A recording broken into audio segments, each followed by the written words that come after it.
Live from our hurricane headquarters with real-time analysis from some of the nation's top meteorologists. This is Tracking the Tropics, powered by Bose Electric.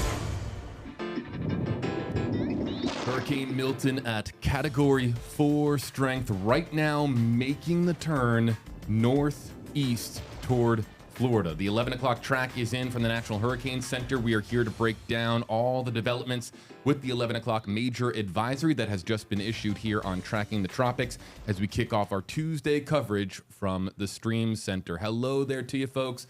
Welcome back in to the Stream Center with meteorologist Eric Stone. I'm JB Biunno, kicking off a long day of streaming coverage right here on WFLA.com, the WFLA app, our Facebook and YouTube pages as well. If it's your first time on the program, this is an interactive program where we feature your comments, both text-based comments with our hashtag system and video questions that are going to be coming in as well. But the core function of this program is no matter where you are watching from, maybe you have relatives in Florida, no matter if you're watching from somewhere else in the country or even out of country, we are here to provide you coverage right here as accessibly as possible on Facebook Live, YouTube Live, right here on social media. And should you lose power in the impact area, we're also right here in the palm of your hand on Tracking the Tropics. The 11 o'clock advisory is in. I will be monitoring, of course, your comments with hashtag HeyJB and hashtag HeyEric. Let's send things over to meteorologist Eric Stone for the latest on the 11 o'clock advisory. And Eric, the new track has just dropped moments ago. Yes, that's right. So now the storm has strengthened a bit. It's 150 miles per hour. We did expect slight strengthening. The storm underwent an eye replacement cycle. And again, that usually means it does weaken a bit and then it strengthens a bit. But it will be encountering some wind shear. So let's show you the new cone here, in fact. And you know what? This didn't change all that much, but it did change a lot from yesterday. Yesterday, the cone was right through Tampa Bay and even slightly to the north through about St. Pete Beach. If that scenario does happen, we would have a lot of storm surge pushed into Tampa Bay, right? But if this scenario happens, where I think it's going to continue to push to the south, and that would bode a lot better for us, then water would be taken out of Tampa Bay, and so many more homes would not be as severely impacted as if this track was slightly to the north.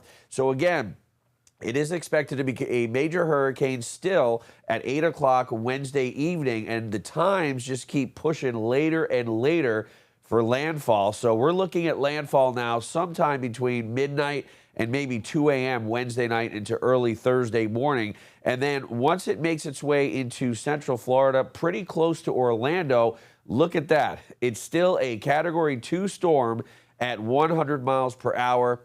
Space Coast dealing with a near Category 2 storm right around the Cape Canaveral, Titusville area. And again, this cone is very key. As you can see, it's right around Anna Maria Island. And again, if this continues to move to the south, then we are going to be spared 10 to 15 foot of storm surge here in Tampa Bay. I tell you, this track is huge, and the trends have been going south, even the GFS model. So with that, let's tell you what is steering this. The jet stream is picking this up and eventually moving this straight to the northeast. Still moving east-northeast right around 10 miles per hour. But once this jet continues to lift this northward, we'll see that northeasterly motion, and then we'll see whether this comes closer to Tampa, closer to Sarasota, or even closer to Fort Myers by Wednesday. So again, the model plots, the average is still, the consensus models, right over Tampa Bay. But if you look, there's only a couple of models to the north and a lot of models to the south. Look at this. From Tampa Bay all the way into southern Sarasota County, that is where the most amount of models are clustered, right? So I do think this average will go slightly to the south with the 12Z model runs, which come out in just a couple of hours. Boy, that, again, is so much better for us in regards to storm surge, as we will have the water being pushed out of the bay. I like to show the latest models here. The GFS, that is the big one. That was way up near the Nature Coast the other day. Yesterday, it was Pasco County. Remember? Today, look at this. It's pretty much right along National Hurricane Center's track. Wow, what a shift to the south. Eric, may I hop in here for a second? Yeah. I'm just curious because I'm seeing these 5 primary models. Why is the NHC's track more to really the north in line with the GFS, and we have other model runs that are going to the south? Because the consensus, JB, which are the black models, the consensus are pretty much right over Tampa Bay.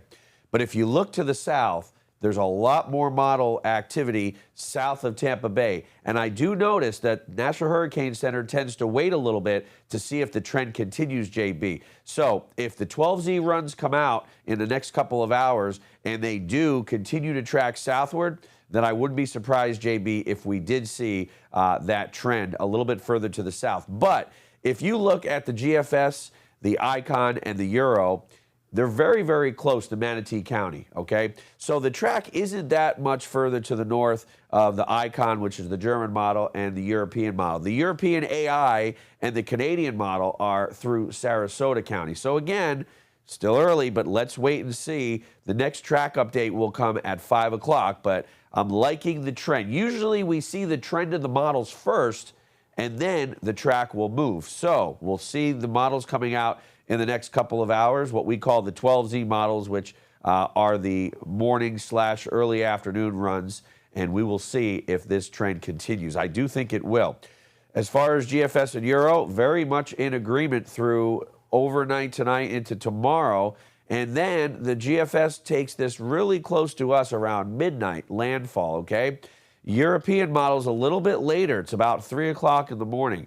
So I do think it'll be closer to maybe 2 or 3 o'clock because the models have really been pushing this later and later. Once we get into Thursday afternoon, then both models have this emerging off the Space Coast, and things start to improve here in the Bay Area, and by late Thursday, the breeze really dies down.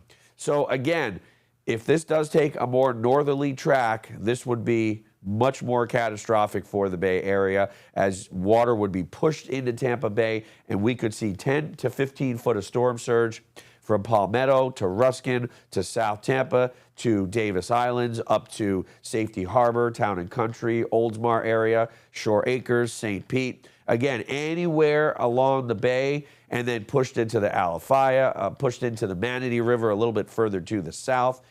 But if this takes a southerly track, and if this track continues to move south, which I really, really believe it will, then this would spare all the homes along the Bay Area, all the businesses that got inundated with water from Helene. This would be huge if this stays to the south.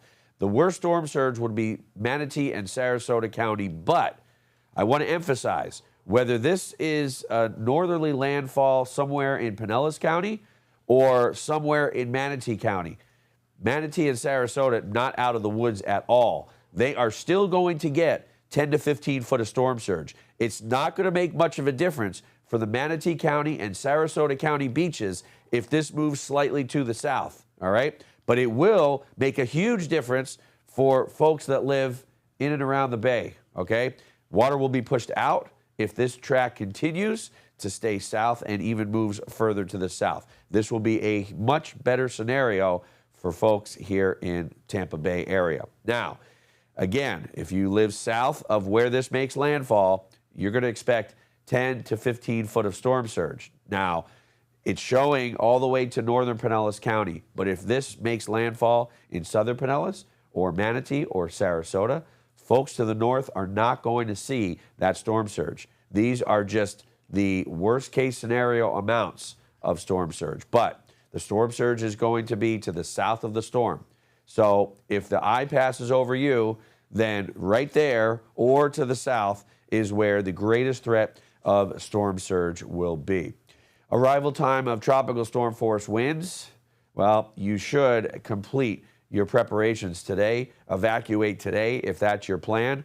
Tomorrow morning, you may have a small window, but I wouldn't chance it. 2 o'clock tomorrow afternoon, I think we'll start to see tropical storm force wind along the immediate coast, and then as we get into the middle part of the afternoon here in the Bay Area. So let's show you the wind field really starts to expand as we get in time because it's becoming rather extratropical because of that jet stream interaction. It's not going to be extratropical until it makes its way into the Atlantic. It'll still have its tropical characteristics, but the wind field will expand. So here it is at 2:30.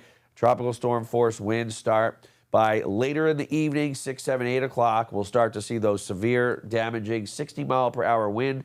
And then by midnight, 1 o'clock in the morning, we'll see the hurricane force wind, which right now only extend about 30 miles from the center, possibly 40 to 50 once this makes landfall. And then that strong hurricane force wind moves into Polk County, and it gets out of Tampa Bay early Thursday morning. And the severe wind by mid-morning on Thursday will be well to our east of Tampa, still into Polk County. And by Thursday afternoon, tropical storm force wind will be out of here in the Tampa Bay area. So the European model, again, this is a 3-hour point forecast. So by 11 o'clock, these will be the expected wind for the European model. Again, look at the Euro model, taking this into Anna Maria Island, into Manatee County. You can really see where this model is taking the storm. Then right into eastern Hillsborough, right over Lakeland, and by Thursday evening, things do subside. GFS model, again, this is such a big difference. It's very, very close to the European model.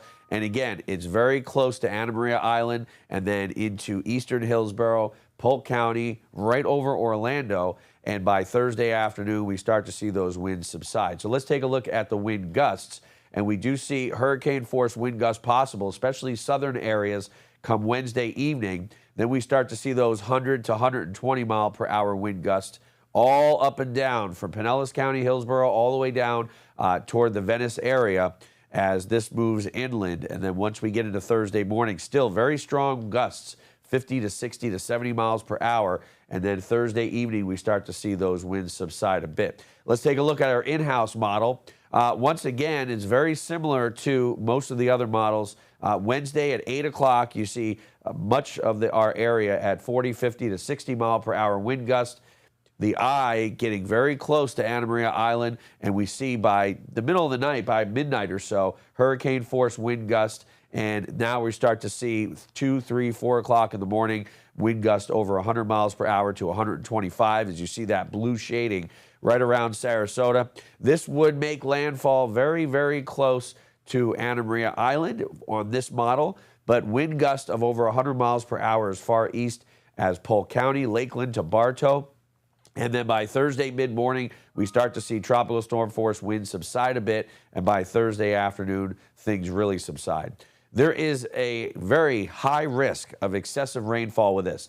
If you're on the northern side of the storm, you won't be dealing with a storm surge, but boy, we could see 6 to 12 inches of rain, maybe even up to 14 inches of rain. Thankfully, this is moving a lot faster than Ian. Otherwise, we would see 20, maybe even 24 inches of rain, 2 foot of rain. But it's looking like at least a foot of rain, as you can see that swath.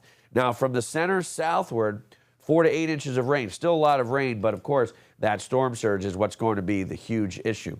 So the rainfall forecast of the GFS model, again, shows that swath of 8 to 12 inches of rain. Tampa Bay northward. Again, this all depends on the track. If the track moves further to the south, at least we're out of the woods storm surge-wise, but we will see a lot of rain out of this one. Flooding rain, several inches an hour. European model, very similar to that too, with 8+ inches of rain. So here's the impact. Storm surge, record 10 to 15 foot. Bay Area southward. Again, it's all depending on where this makes landfall. If this makes landfall in Manatee and Sarasota County, the Bay will be spared. But regardless, from Manatee County southward toward Charlotte County, 10 to 15 foot of storm surge. Strongest wind gust, 100 miles per hour or more. I think we'll see some wind gust in the 120s come late Wednesday night into early Thursday morning. And the heaviest rain expected to be from the Bay Area all along I-4, Lakeland, all the way to Orlando. And we could see a foot of rain in some spots. So this is what we can expect from Milton as for now. We'll continue to watch the track, JB, because this is going to be interesting to see if the track continues to move to the south And again, that would be huge for us here in the Bay Area. Also huge for our audience to be able to monitor in real time the wobble tracker on WFLA.com. As I noted at the top of the live stream, Milton has made the turn northeast. Still, the National Hurricane Center has it moving it east by northeast, but this is appearing to be, I mean, you can just see with the latitude, longitude lines there that this is basically on a northeast trajectory to the Florida coast now.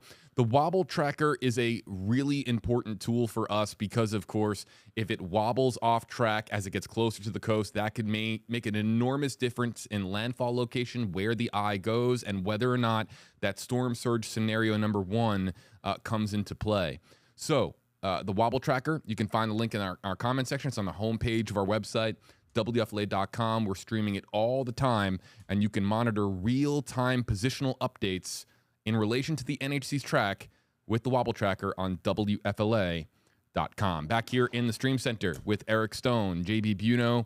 We've got a long day of coverage and really a long week of coverage here because we're going to be, of course, covering the storm as it makes its approach to the Florida coast. We're going to be covering it in landfall coverage and then the aftermath.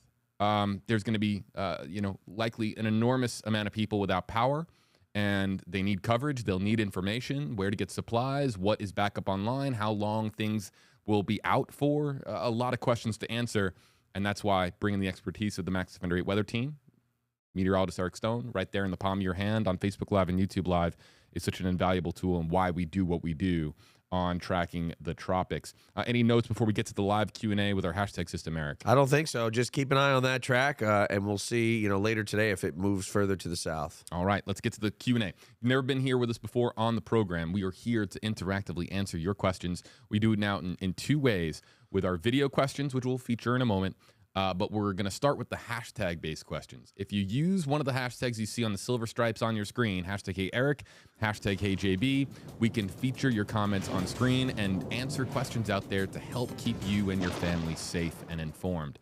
Jacob, hey, this is the big question, Jacob. Is the track likely to shift back north, or is it going to stay south? So, if you paid attention to meteorologist Eric Stone's forecast a short time ago, Eric has that tingly meteorologist feeling that this track could be shifting to the south, but that doesn't mean that Tampa Bay in and of itself is in the clear. Right. Oh, no. We're not going to be in the clear, but storm surge, we could have 2 to 3 times the impact if the track moves to the north in regards to storm surge. If this moves to the south, we're going to get the strong wind anyway, right? But if this stays to the south, and I felt this, and on my personal Facebook, I post updates once or twice a day, usually twice a day, and I give my initial thought, which was on Friday, of what I thought Milton was going to do. And my initial thought was somewhere Manatee towards Sarasota County. And as the days progressed, that gut feeling I have, I really think this is going to continue to move south. Now I see the models today, and the northernmost model takes it right into Tampa Bay. Yesterday, the northernmost model took it into Pasco County. So the models are starting to move this a little bit further to the south. It usually takes a couple of model runs before the National Hurricane Center will move the track to the south. But as you know, JB, yesterday we were looking at the track over St. Pete Beach. Remember that? And now we're looking at the track over Anna Maria Island. This is a huge, huge positive shift that may be sparing the Bay Area 10 to 15 foot of storm surge. All right, I've got my eyes locked in here on the Facebook Live comment section. That's what we do here in the Stream Center. I field your questions. Eric answers them. There's no control room anywhere funneling the questions. I'm the one looking at them on Facebook Live and YouTube Live. Let's get to as many as we can. And even if we don't answer your particular question, the area that you're asking about, we will likely get to on screen. Real quick, we just had an update on Wobble Tracker. Let's just check that because I saw the black frame here in the Stream Center. No, I mean, look, the ice pretty much locked in on the path right now, looking good. It's going to be hard to see any deviation because of that big 4 right there. Once we get to about noontime, I think we'll start to see it almost looks like it deviated maybe a little bit to the south. Do you see that right there? Yeah. But it's only been 20 minutes since the track came out, so it's really hard to say anything until I would say 11:45, 12 o'clock. So we'll keep an eye on it. Facebook Live, YouTube Live. We're coming to your questions. We'll start with YouTube Live here. Anagrams, hashtag KJB. You'll see Jeff later, of course, Chief Meteorologist Jeff Baradelli. How will Milton storm surge compare to Helene? Joining us from Palm Harbor near Wall Springs Park. Yeah, so if this stays to the south, the storm surge will be pretty much non-existent. But if this moves north of you, which I don't think it will, the storm surge would be 2 to 3 times worse compared to Helene. Let's next go to Facebook Live. We've got Matt and Aaron joining us on a joint Facebook account, hashtag KJB. Look, Brandon, isn't the center of the track pretty right close through Brandon right now? Yeah, pretty close. The eye would move right over Brandon around 3, 4 o'clock in the morning overnight, Wednesday night. So if this does move to the south, there's a huge, huge swath of rain expected to the north. There'll be flooding rain. There'll be upwards of 12 inches of rain in a short period of time. So there'll definitely be street flooding and a lot of inland flooding with this to the north of the storm. So Brandon, you're pretty much right in the eye. So you're looking at 120 miles per hour wind gust at least. So again, if you're hunkering down, make sure your storm shutters are up. You have the hurricane glass. If you have the roof bracket, that's even better. Let's next go to Melissa. We could talk about Mulberry, but why don't we just give an overview about mobile homes too? Because mobile homes, it's not, if you're in, the vicinity of the cone, you got to really talk about getting out of there. Yeah. So, Mulberry, western Polk County, and this looks like it's going to pretty much go right over top of you. So, I don't want to be the bearer of bad news, but if you're in a mobile home park and the eye goes over top of you, you don't really have. There's not much of a chance that mobile home is gonna be safe for you. So I would get out of there. Shout out to Darlene Tucker because she's up next. Darlene, we know you're special. Special viewer, of course, joining us from Gainesville. Hashtag KJB. This new potential track is better for us here in Gainesville. We are under a tropical storm warning only at this time. There's some hotel rooms available up here at this time if this information helps. So look. Gainesville, what's interesting about Gainesville, and Darlene knows this, is that Gainesville is used to handling a dramatic influx of people because it's home to the University of Florida Gators. When you've got Florida versus Alabama, Florida versus Georgia in the swamp, you gotta be able to handle just an enormous amount of people. So there are hotels up there. Now, Darlene is saying there's still rooms available. Is Gainesville enough out of the cone that you feel comfortable that's a place where people can go? I mean, if there are indeed hotel rooms there, and I've had friends that are trying to get hotel rooms in Orlando, and they're having a hard time. So, Gainesville would be still with tropical storm force wind 40, 50 miles an hour, but definitely not that severe wind that we're going to see here near Tampa. Let's see. Next up in the queue, we've got Cheryl joining us. And, strength as the storm makes landfall has been a big talking point, even amongst my family members. I mean, are we getting a Cat 3, a Cat 2? Like, what exactly is going to be the strength when the eye is over us? Cheryl says it's still looking like a Cat 3 when it gets to South Lakeland. Now, that's more inland. That's Polk County. Yeah. The current path. So this is a weakening storm. This isn't like Helene where the storm was strengthening. If a storm makes landfall as it strengthens, it takes a heck of a lot longer to weaken, right? Because it's got that momentum of strengthening. So it interacts with the land, and then it's, and then it kind of evens out and then weakens. This is going to be a weakening storm. So once it hits land, it's really going to start weakening. So I think in the Lakeland area, this would still be a Category 2 storm. If it does make landfall as a Cat 3, which I think it would make landfall as a weak Category 3 storm at most. Definitely Category 2 winds 100 in Lakeland. I'd say 100 miles an hour, gusting 115-ish. Let's see. We're going to transition to video questions in a moment, but let's get through some more in the queue here. Michael wants to know, hashtag KJB, my mother is in Northport, and I want her to come up to Lutz with me. What is the safest decision? Lutz is north. It's not that far north. We're talking about really Lutz being right there. I mean, southern Pasco, northern Hillsborough County. structure, I think, makes a big difference here, no doubt. Well, not only that, but where in Northport? Are you near the Biunno River? Have you flooded? Did you flood with Ian? Because the storm surge is going to be huge in Charlotte Harbor through the Peace River and, Biunno River. So the wind isn't going to be as bad in Northport. The wind's going to be a lot worse in Lutz, definitely. The rain is going to be a lot worse in Lutz. The northern portion of the storm is going to have a lot of rain. So Northport, you're not going to get the flooding rains as you would in Lutz. You're not going to get the hurricane force wind, but you are going to get a lot of storm surge. So it really all depends on where you live and what structure you have. I would move, if I was evacuating, like I said, I would go down to Miami, Fort Lauderdale area. Let's see. Walk by Faith YouTube Live. We see you. Hashtag Hey Eric and JB. How would you compare this to Ian? Any worse? Well, here in Tampa, it's going to be worse. Definitely.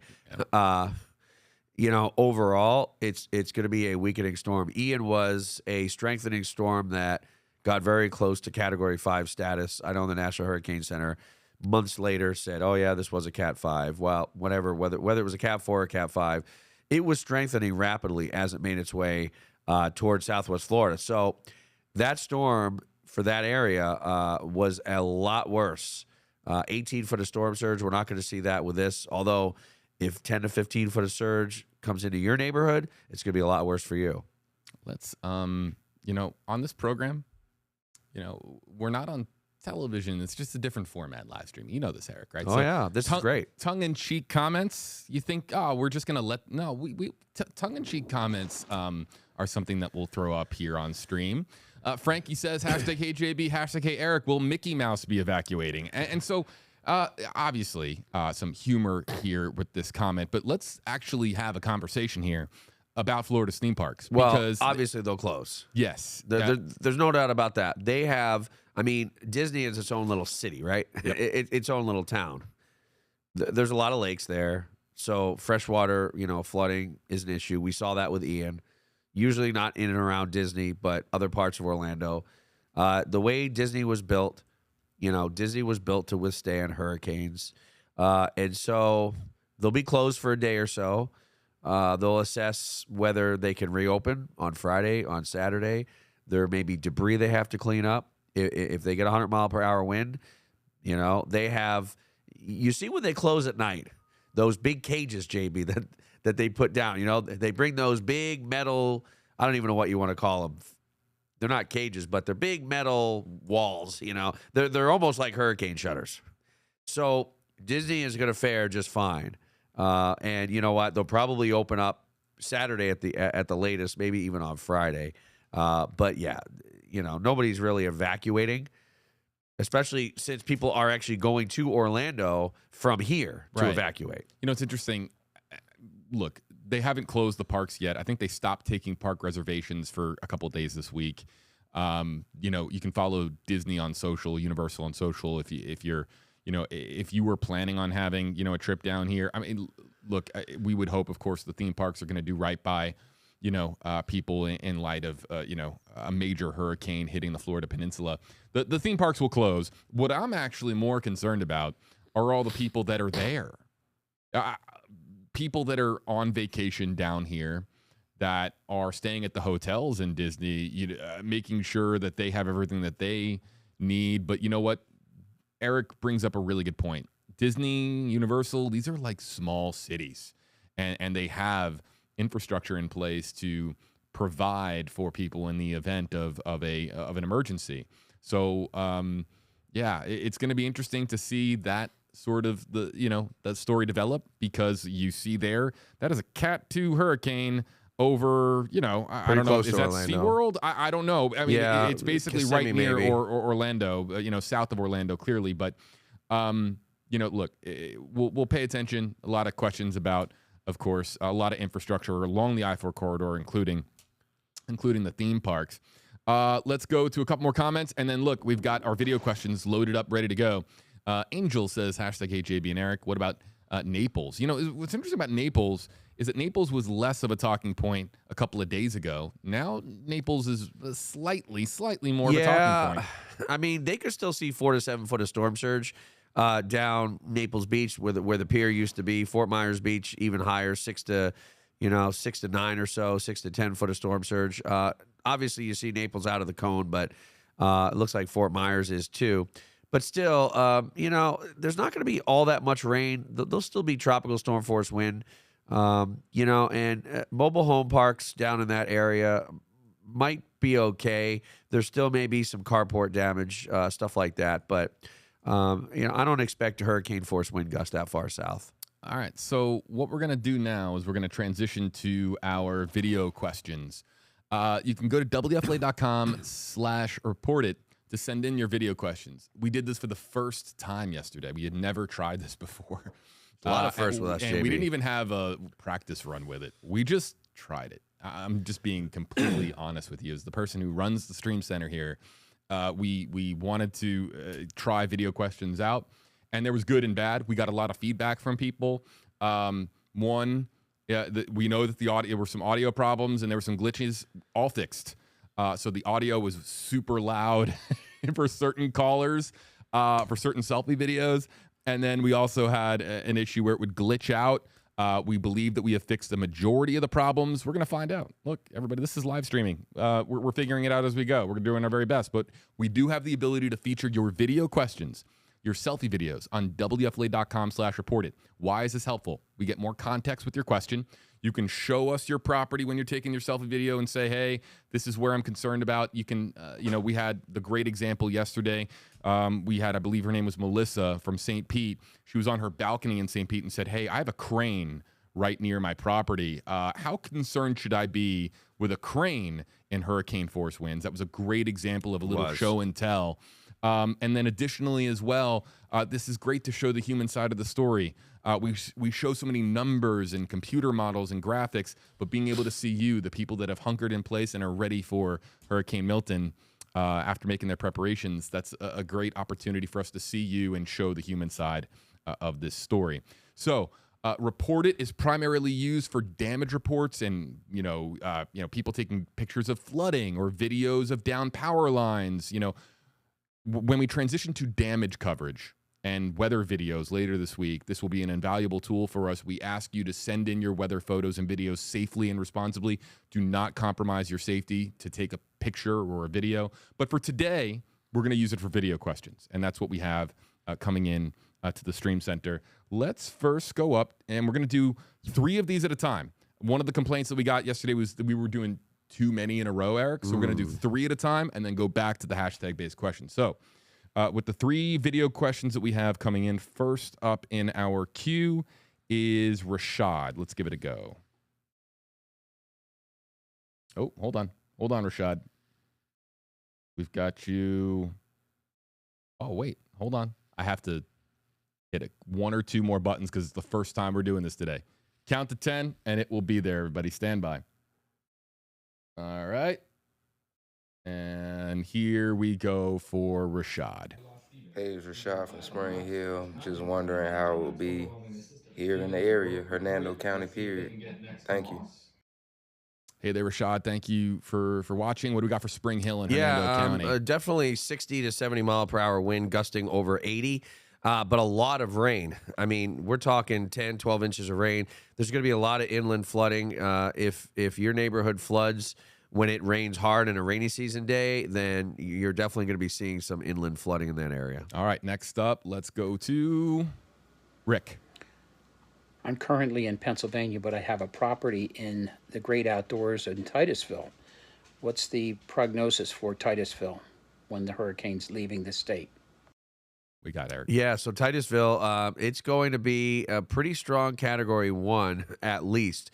And the eye does seem to be intact all the way to Cape Canaveral, Titusville area.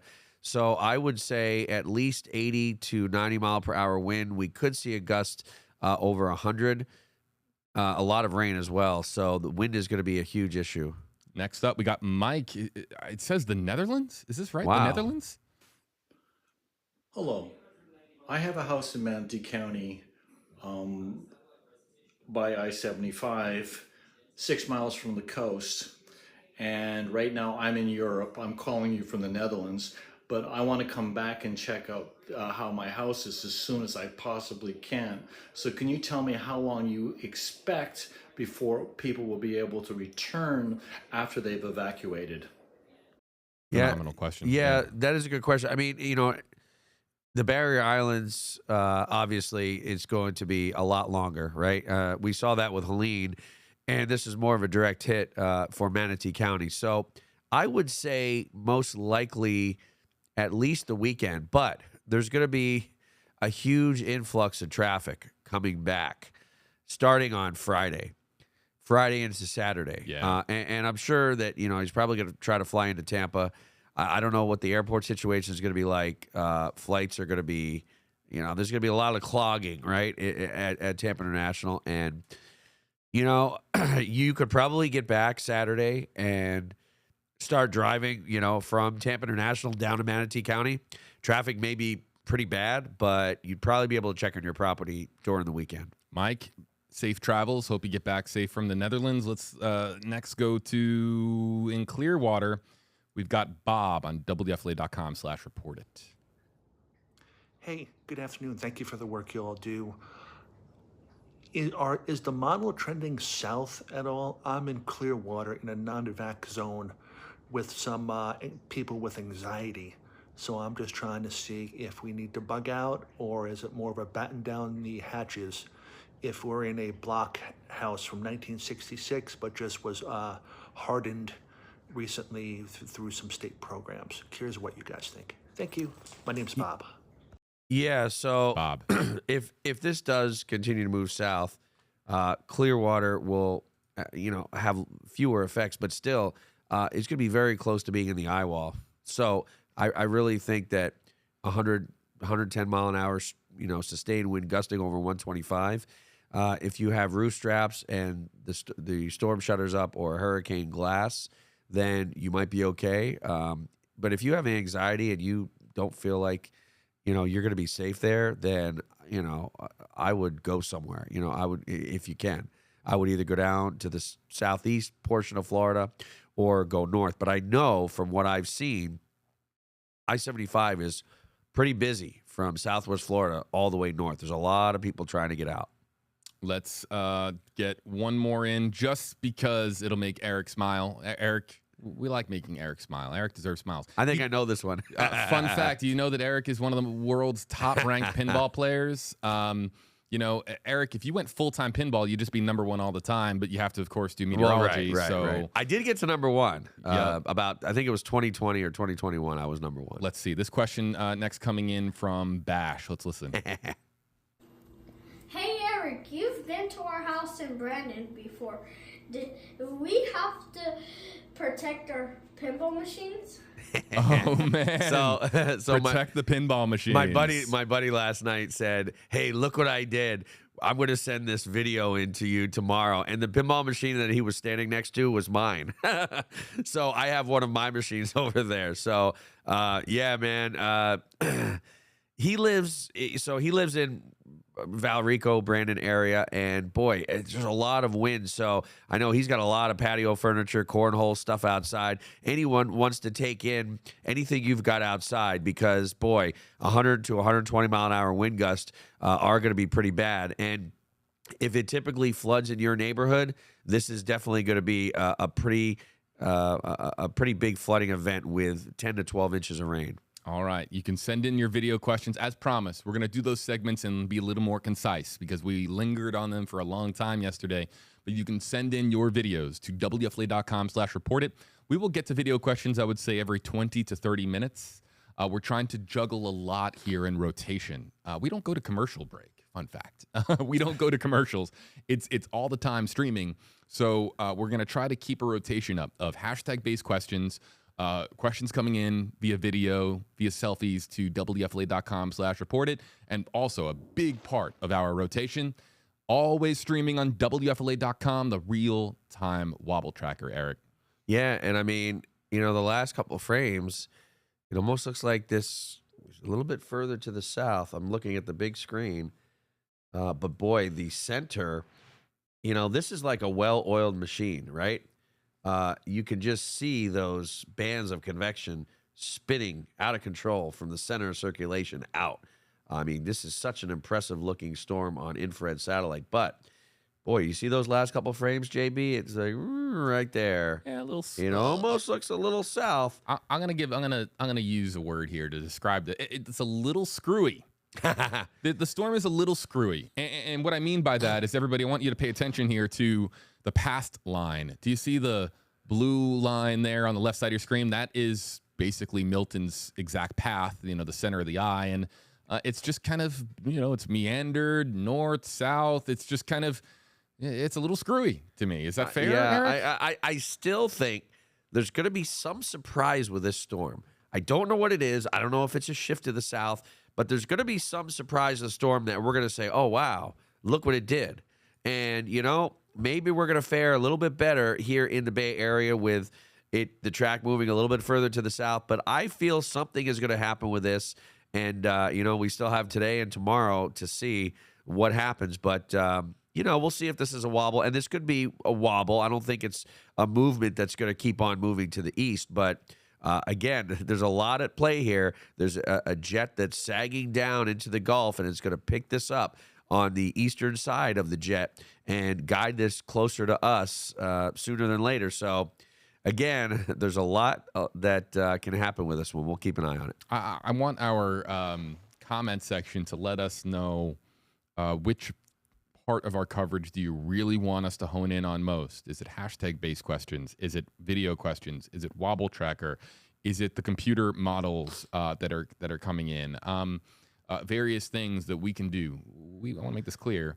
We stream here in the Stream Center for our audience, and we want to do right by our audience. So if there's something that you really like to see, a part of our coverage, let us know. We're always open to feedback here, and even during our streaming coverage, we can, make the necessary adjustments to best serve you, our audience, and keep you guys informed and keep you and your families safe. So let us know in the comment section what you would like to see more of, even less of. Just let us know.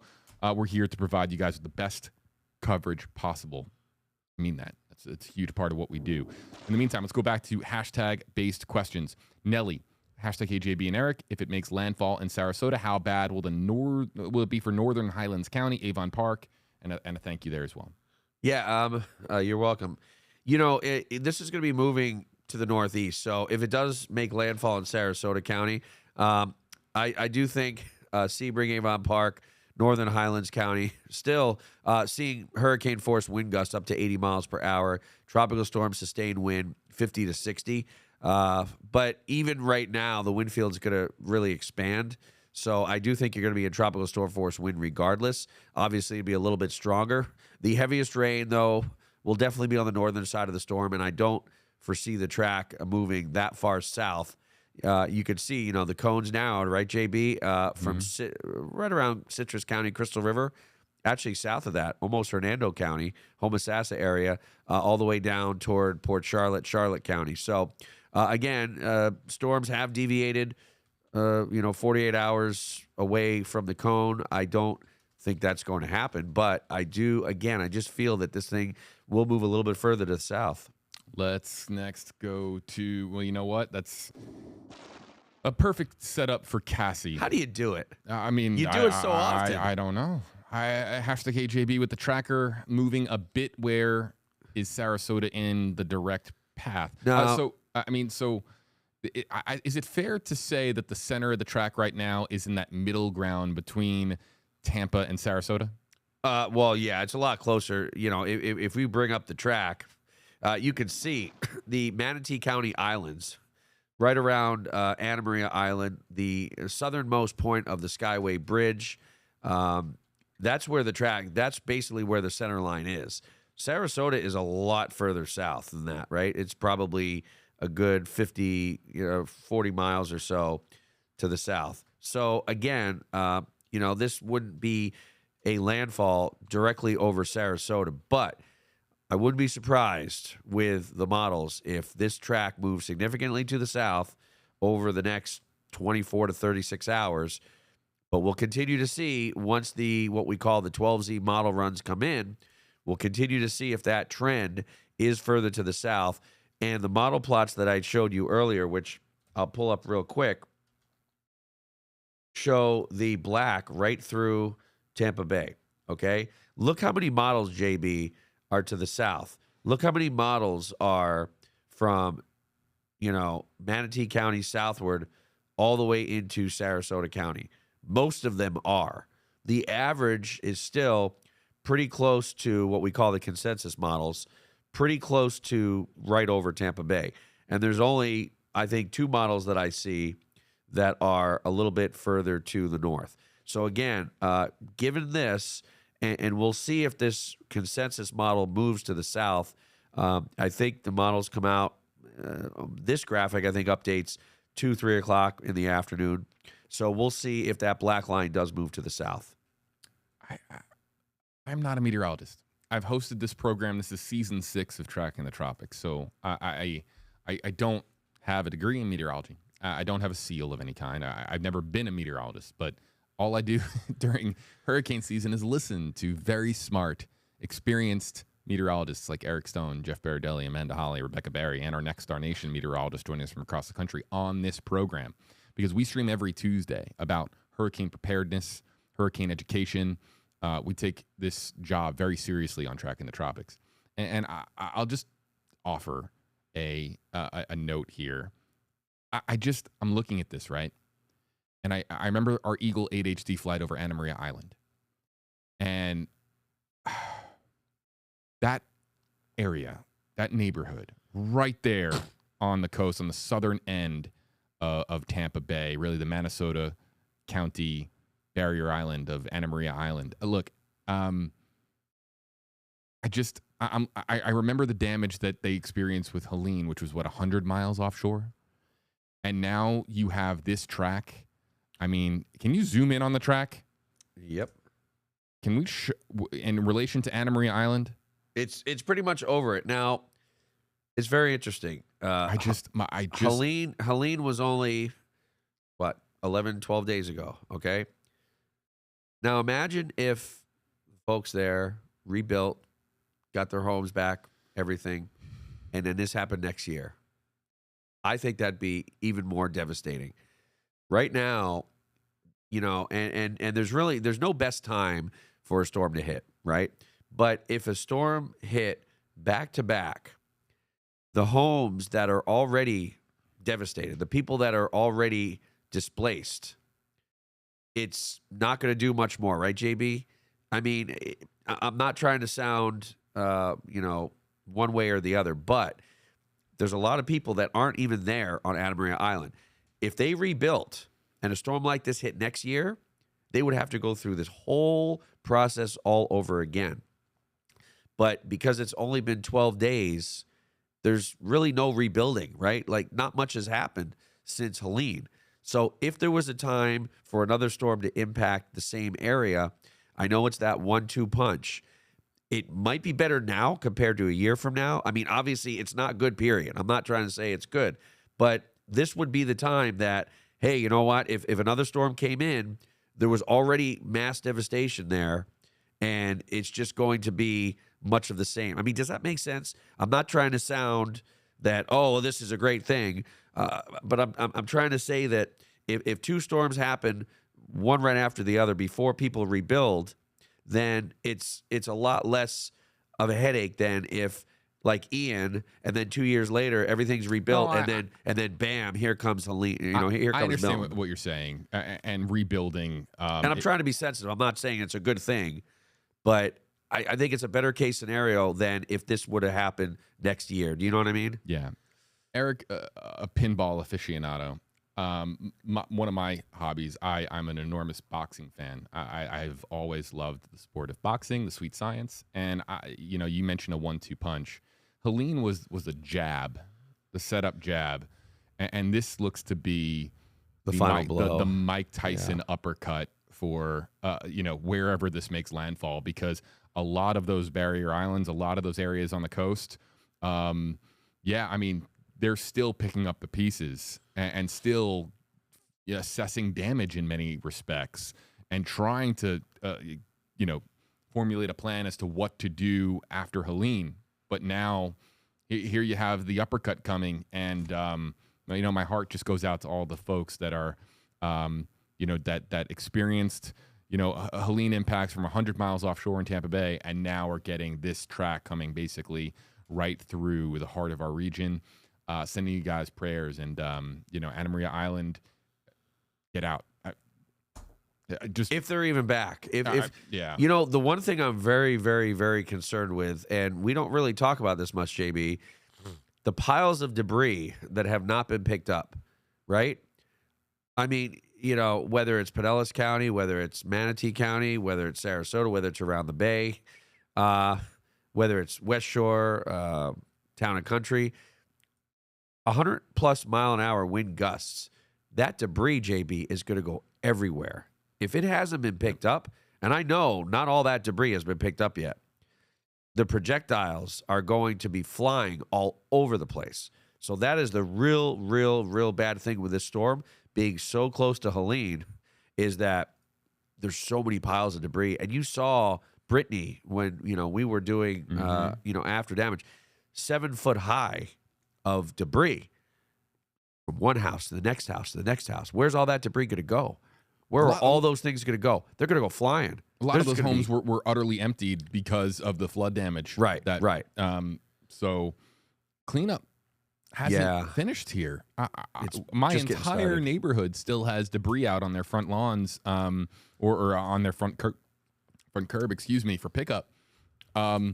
This is an area still in large part getting, back up on its feet. Yeah. And here comes the uppercut. Speaking of the 1-2 punch, right? Jen is following our conversation here on Facebook Live. I understand the 1-2 punch being from Shore Acres. We lost everything. I agree. It was gone. What can we do? But the debris is still out there. That hurts to see.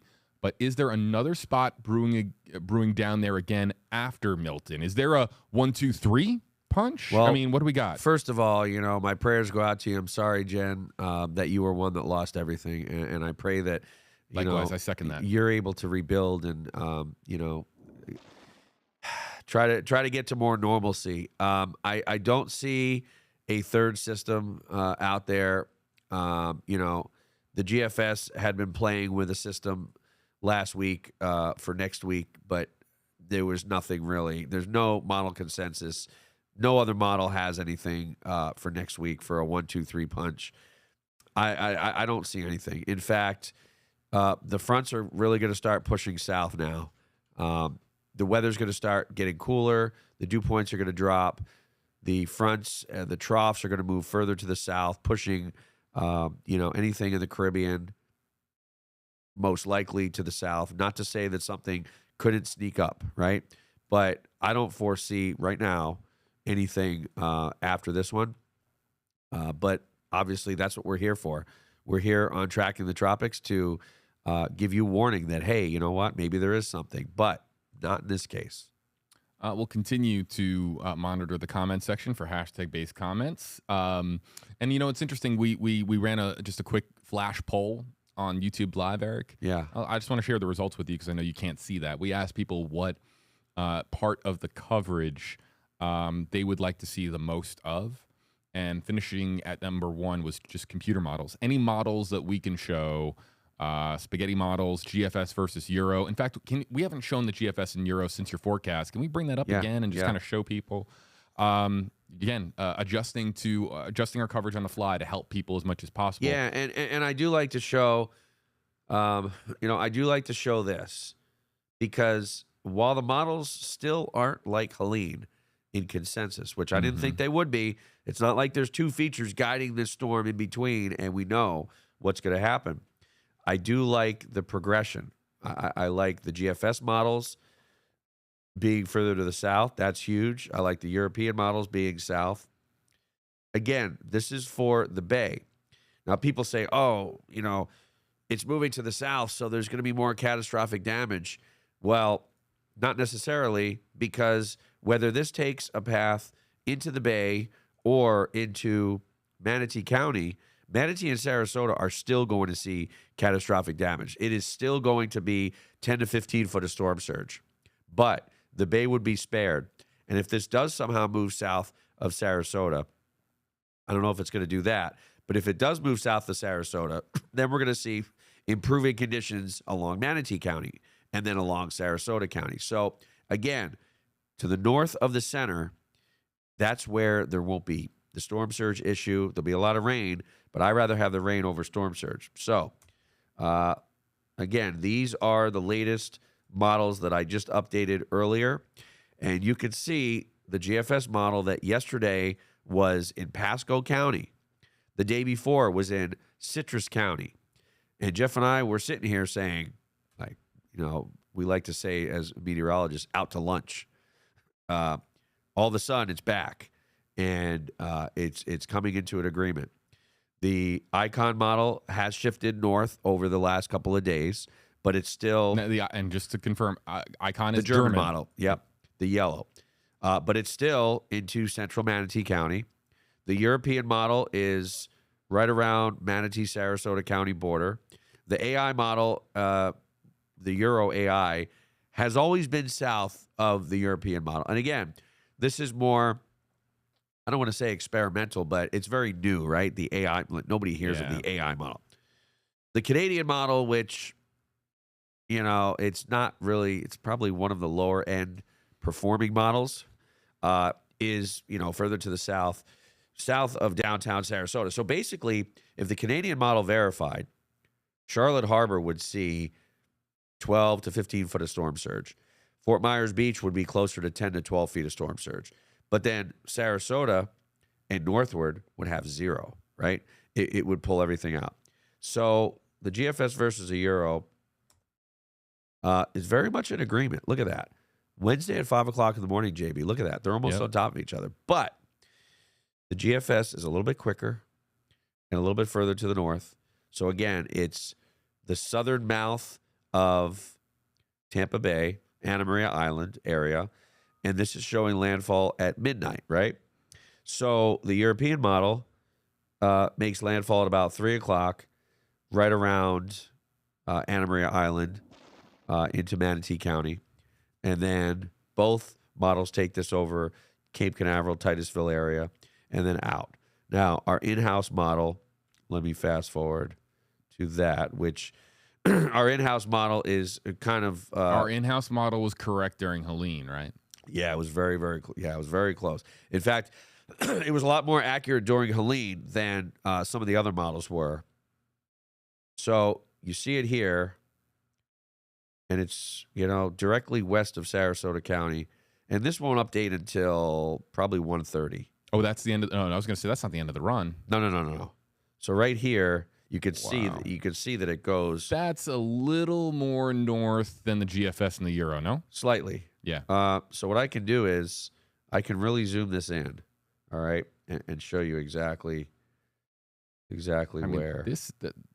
The in-house model is hugging the south end of Tampa Bay. It is. And one more time, Anna Maria Island smack dab in the middle of some serious hurt. So here we go. And we'll go right here. And we'll zoom in. I mean, that's look at that. That's Anna Maria Island in the eye. That's the Sunshine Skyway Bridge in the eye. Yeah. So this model may be a few miles to the north. You know, this would still push a lot of surge into Tampa Bay, especially the, you know, it would be interesting because you'd be getting water being pushed into Tampa Bay from the south, and then some water in the north end of Tampa Bay would be kind of pulled out, right? So you would have kind of a moderate scenario compared to how bad it could be. But this is actually the northernmost model that I've seen. Yeah, it is, no doubt. And we didn't say that yesterday. This was one of the southernmost models, right? Or at least it was pretty close to average. Now, the NHC does not... consider this. Right. This is an in-house model that are meant for IBM, WSI, our computer systems that are not really available to the public. You need to, you know, join a pay site or whatever in order to see this. But all the TV stations that you watch will use this. It used to be called the RPM model, and they've graduated from that. Although I love the RPM. I know a lot of meteorologists that love the RPM model. Somewhere I may have the RPM model. I probably do.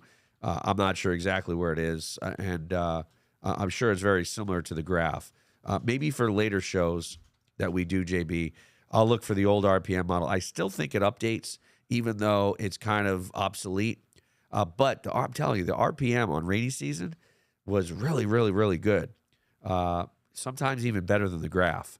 But as far as these hurricanes are concerned, the graph model has really been pretty much on point from what I've seen. But again, anything can change. Is this the last? Was that the last frame of that model? By the way, No. Okay, No, so this goes all the way to pretty much Cape oh Canaveral. wow, all the way to the East Coast. Okay, Yeah, so yeah. can you zoom in back to where it was? I wanna follow the eye inland on the in-house model. Okay, And, so right, yeah. Can you pause it like right? Back it up, maybe. Yeah, right there. Okay, so that's. Can we zoom in? so yeah. That's the bridge. I'm only laughing because we have such tremendous clarity here. Right. That is the Sunshine Skyway Bridge. Yeah, That yeah. is one of the main bridges on Florida's Gulf Coast. Connects Pinellas to Manatee County. Yeah. In fact, I'm going to ask our digital content team if we can bring up a live picture of the Sunshine Skyway Bridge. We can show people what that looks like. And see how much traffic is on it right now. I mean, I'm really interested to see, even I don't know how many, FDOT cameras we have along I-75. But I'll bring it up. We'll I'm get telling you, I bet you 75's backed up. I don't know about the Skyway Bridge. What level of hurricane? The Skyway Bridge, folks, if you can look at my camera for a second, the Skyway Bridge, like many bridges, look, it comes to, there's an incline and Yes. it peaks like this, right? It's like it goes really As high many up bridges in do, the air. but that one does go really high up. So I'm really curious. The Sunshine Skyway Bridge, I've never had to ask this question before because we've never seen a storm like this. What level of hurricane is it graded for to be able to withstand winds of what speeds? Yeah, that's a very, very good question. That I don't know. Check this out. Live picture, I believe, of the Sunshine Skyway Bridge. Let's see if we can load it up. Yeah. There it is. All right. Well, I mean, that looks pretty normal. Now this is heading.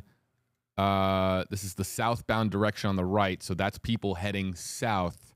On the right side of your screen are people heading south into Manatee County. On the left side of your screen, heading north into Pinellas. Yeah. So, maybe they're going down to Southeast Florida. But I know I-75, which 275 eventually connects with 75 right around mile marker like 228 or so, and then reconnects somewhere in the mile 270s or somewhere north of Tampa. So as far as I-75 is concerned, I do think I-75 probably very, very, very congested. I think this bridge, now, a lot of people, whether they know the story or not, a boat hit the old bridge and it was a catastrophe way back in the day. What was that, in the 80s or 90s? I am not sure, but So, I've heard of this tale. I never actually looked into it. And you can see the old bridge. Now I think it's a fishing pier. You can't see it here, but if you drive over the Skyway. So what they did is they built the Skyway Bridge very, very, very high, so something like that wouldn't happen again. I think because they built it, and maybe I could do a Google. Well, yeah, that's what I just did. Built okay, so let me read. So just a little bit of research here, folks. Oh, did you Google it? Some live stream research, okay, that the Sunshine Skyway Bridge has been designed to withstand ship collisions and hurricanes. Yeah, that's what I figured. I don't see specifics on, and look, this is a great opportunity for our commenters. Anybody that we'll see if we get a consensus from the commenters that are joining us on Facebook Live and YouTube Live. If they see a certain wind speed or a certain category, I don't see that at my fingertips right here. This bridge will be closed at some point once the wind speeds usually reach around, I think it's 40 miles an hour. They close the bridge. Tropical storm force. Yep. And so, and sometimes they'll even close it just as it approaches 40 miles per hour, just to err on the side of caution. So, yeah, look, this is a bridge that has withstood Irma and other storms in the past. We saw it close down for Helene. Will it, what kind of damage will it sustain in potentially a Category 432 hurricane? I suppose, unfortunately, we are going to find out. But right there, so you see, can you zoom? Oh, you want me to go back to it? Yeah, can you for a second? Yep. I wanted to know how much you can zoom in. Oh, I can zoom in as much. So the Skyway Bridge was built. There it is. In 1987. It was finished. So let's show people the bridge. I mean, there it is. So, I mean, yeah, here's the bridge. A main thoroughfare for the Tampa Bay area, folks. Right. When it's closed, look, you have to go all the way around. And you can see the fishing pier. See the fishing pier on the bottom? Mm-hmm. So you kind of see it branch off. That was the old Skyway Bridge before a ship hit it in 1980. And I think it said it killed 35 people on the bridge. And, it goes all the way up into Pinellas County right here. And then St. Pete is basically the southern end of Pinellas County. All right. So can we now, take this model through a little bit more? Let me get rid of my, I need to get rid of my my points. Okay, so. Let's see. Kind of adjusting this on the fly, folks. Bear with us, but you'll see. Again, for those of you just joining us, all right, so this is our WFLA WFLA in-house model, which is the most north model that we have. The GFS and the Euro are more to the south of this, a little bit more to the south. All right, so here we are. Okay. So we'll zoom in. Yep, and follow the eye. And so you see it, you see it here. Now it's in eastern Hillsborough County. So here's Tampa. Is that like Valrico? No, that's Ruskin, Riverview. Yep. Not quite Brandon. It looks like Valrico and Brandon are in the northern part of the eye right there. But then look at this. Sun City Center. Lakeland. Look how the wind dies down in Lakeland. 13. So it's 80s. Why? Bartow, because the eye's getting close. So there's Bartow at 103. Wow. And then look at Lakeland. Right. And then look at Bartow. Bartow's only 43, right? Because it's right on the edge of the eye there. Yeah, it's interesting. And then you see how the wind speeds go back up to hurricane, right? Yep, right. Or the gust. It's just interesting that so I didn't expect that dramatic of a fall off there. Oh, of course. With the winds. I mean, in the eye, it's calm. I mean, there's 10 mile an hour wind. I mean, but Lakeland itself wasn't directly directly in the eye. I guess close. It's right it's there. Close. It's yeah, close. Yeah. I mean, it's it's really, really close. And then there's pretty much right now it's south of I-4, the center, but it's pretty much taking that I-4 trajectory, right? And then it moves, and look, the eye is still. It looks like so. There's Orlando. All right. And you see the eye is still intact south of Orlando. See that? So it's even south of Kissimmee. So it's kind of a rural area where it moves. And then there's Titusville and Cape Canaveral area. And look at that. So there's the eye. Pretty much right over Cape Canaveral. Right? Wow. Isn't that nuts? And then it goes out to sea, and show people something. And the eye is still, obviously, well intact once it moves off the East Coast. So it's very interesting to see the progression as this moves across the state. I mean, the eye is so well defined. I mean, look at that in Lakeland. It's huge. The eye is pretty big. Lakeland almost all the way to Bartow. Hey, Amanda, you got some AA batteries over there. I want to show people something, but this remote just died, and this might actually be pretty interesting for folks. Thank you very much. Stand by, folks. So yeah, I mean Look at the Skyway. Yeah, the center of this is the eye wall, or the eye is pretty much from just to the south of St. Pete Beach to Whitney Beach, in that area, Longboat Key. I mean, it's a pretty decent, it's at least 25 miles, maybe 30. So again, our in-house model is right now one of the furthest to the north but still pretty much right over the bay, you know? And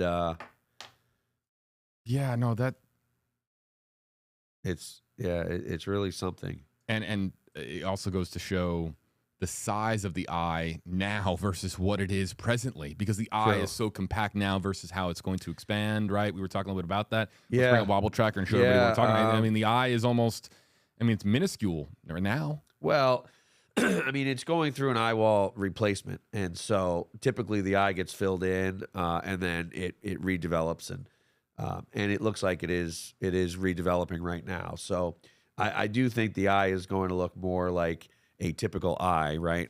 Once this is complete, but it does almost look like it is south of the track on the wobble tracker, doesn't it? Mm-hmm. Yeah. I want to show everybody else something. People at this station know that if I have a camera that I think shows something interesting, I'm going to take it. So I have a camera here that is showing me something interesting that I have never seen before at WFLA. So I'm going to take the camera shot. Awesome. I love it. That's my rule of thumb. Yeah. If the camera shot has it, I'm going to take it. We're going to see a lot of things over the next couple of days that we haven't seen before, JD. Check out the newsroom. Okay, so there's Amanda. Wave, Amanda. Say hello to our audience. Hello, there's Amanda. After a marathon bit of broadcast coverage. Oh, yeah. Those are our studio cameras with the teleprompters being moved up here to the second floor on our level here in the Stream Center. So, I noticed those, but are they... And, there's confirmation that pizza is available in the newsroom, by the way. Oh, see that? Oh, I see it. Did they pass along a note to us? It's okay. We see it. Right. I think we were confused yesterday because there was a huge Nexstar meeting in the conference room. And that's usually where the pizza's at. And so, I saw a meeting in there and didn't really see much else. And I didn't realize there was anything in there. And I guess Friday you guys had Jimmy John's brought some little sandwiches. They're always mixing it up. Yeah. And so I had made a joke to Jeff and the weather team. I said, hey, because everyone knows I like a good deal and free food, whatever. And so they did save me a couple. I mean, they were very small, but a couple little sandwiches that I snacked on. But that only holds you over for a couple of hours. So I've never seen our studio cameras all move to the second floor like this. Are those the studio cameras, Amanda? From Studio B? Yeah. That's because I was going to say we have to go on the air. So that's from our lifestyle and talk show studio, B. We're in Studio C. Speaking of which, let's show Studio. There's hey. There. Hey, that's look at that. Me. We've got cameras located all over the place here. You can't get away with anything in here. Yeah. So, okay. So, Eric, we'll stay on stream for a little bit longer. And perhaps at that point, I encourage, let me just, a PSA, self-care, take care of yourself, eat, hydrate, sure you're looking out for your loved ones as well, food for the pets, and you know what? Treats for your pets too. Right. These are tough times and a great time to go a little bit deeper into the treat jar. Yeah. And treat your pets to snacks, because they might be in a little bit of a different scenario depending on where you are in the storm, and they deserve it. They deserve happiness. Yeah. And so look, we'll continue to take questions and comments here at WFLA, and then at some point we will be practicing what we preach by getting some food here and stepping away from the microphones. But our streaming coverage is all day. So the next update is expected at 2 o'clock Eastern. We will be back on stream at 2 o'clock Eastern. But we still have a little bit longer here to go, Eric. Yeah. And then we'll, of course, sit down for lunch. Let's continue to take some of the questions and comments that are coming in. We got video questions coming in here shortly. But first, we talked about Wobble Tracker. Let's show it. There it is. Yeah, maybe a bit of a southerly jog. Yeah, I mean, it seems like between 11 and 12, it hasn't really moved all that much. But again, it's undergoing that eye wall replacement cycle, and it's going to become more well defined over the next hour or two, and we'll see if this does appear to move south of the track or follow the track. Okay, if we can bring the track back up and let's answer some questions. Let's go to, okay, this is an interesting one, right? Some are going to be quite stubborn when it comes to the storm. Look, listen to the mandatory evacuation orders. Listen to the evacuation recommendations from your local EOC, your local emergency management officials. Jay Marie with this question, #KJB and Eric. I'm scared for my in-laws who are not leaving their house. Their neighbors are in an evac zone and left, but their house is just outside of it. Suggestions, they're in Clearwater. So, man, it's interesting. There are going to be certain neighborhoods where you look across the street and it's like, oh, they're in an evacuation zone, and I'm not. I'm right on the line. That's what basically Jay is getting at here with this question. Yeah, Clearwater is not. It's in the middle, right? It's not along the Gulf. It's not along the eastern, the western side of the bay. But the wind is going to be a huge issue, and it really all depends on whether your house is hurricane ready. Obviously, if it's a mobile home or anything small like that, you can't. It's not going to survive. I hate to say it, but if they're in a hurricane-proof home and they've got the storm shutters, they got the glass, they got the roof brackets and whatnot, it's still going to be well over 100 mile per hour wind gusts and up to 100 mile per hour sustained wind at times. Possible in Clearwater. And there's got to be a lot of flooding rain to the north of the storm. 8, 10, 12 inches of rain.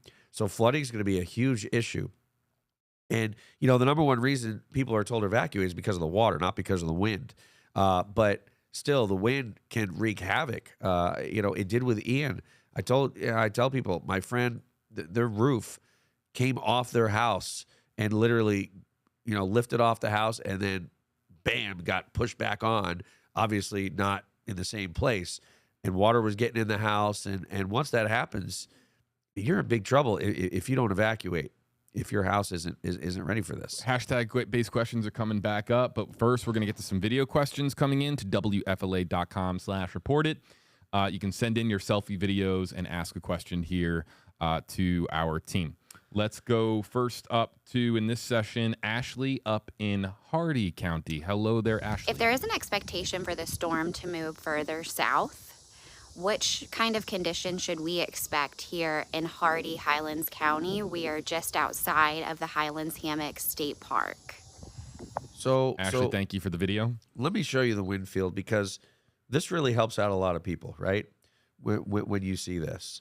And so you're looking at Hardee, and is there any way to point out, what's the, as far as Hardee County goes, like where it is on the map? Yeah, I mean, Hardee County is, you see Sarasota, and then you see two rectangles just to the left of Sebring. Mm-hmm. Hardee County is the top rectangle. Between Sarasota and Sebring. Directly between, Sarasota and Sebring.